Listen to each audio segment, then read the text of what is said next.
You said from childhood, adulthood, middle age and onwards, are there times when it progresses more quickly? Well, on average, CMT, this is putting them all together, is slowly progressive. There's no doubt the teenage years, the growth spurt, is stressful to the CMT body. So, you know, from age 11, 12 till age 19, 20. If you're short, some of us didn't have much of a problem then, but if you're tall, you grow a lot.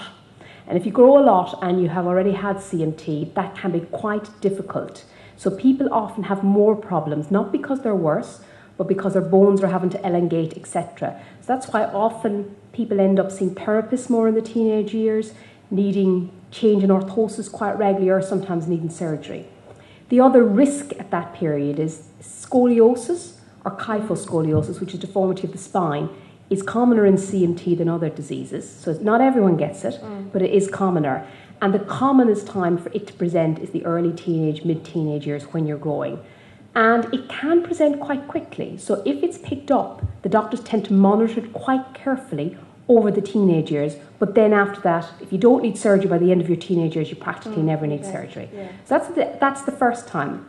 The second time is, I do think when someone has been pregnant and had a child, they may feel it's worse, but often that can be helped if they get the right help. It's just the body changing shape, etc.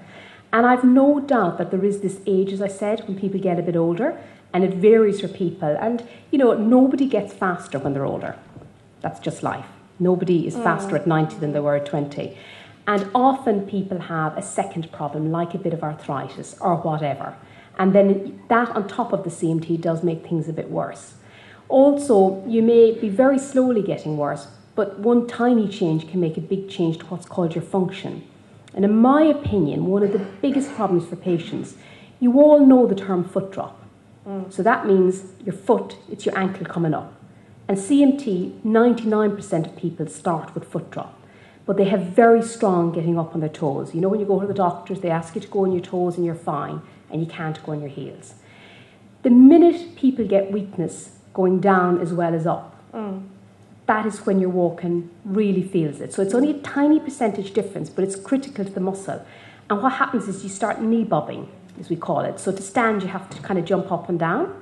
It's very difficult. And people then say it's much easier to walk than stand still. People hate cues. Standing at a bar, you need a bar. So it's the things that you would do easier. So that's, for me, a critical time, and it's often in the 50s, 60s. So they're the two times that I think, but it's not that it's suddenly getting worse, it's that there's a tiny change that makes a difference. I did want to stress one thing, and I was speaking to someone over lunch and this brought this to mind, and I always say this to patients.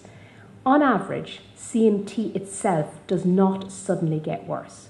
So if something sudden happens to you, and I was speaking to someone at lunchtime where they had got suddenly worse, and everyone said it was his CMT until someone did the blood test and it wasn't. If something goes wrong that is unexpected, it is not your CMT. But people often find when they go to doctors, because doctors don't know much about CMT, they say it's just your CMT. So I think if things happen that are different, you really have a right to have it looked at separately. And that's a very important point, because other things happen. Just because you've CMT, you know, it doesn't mean other things won't happen.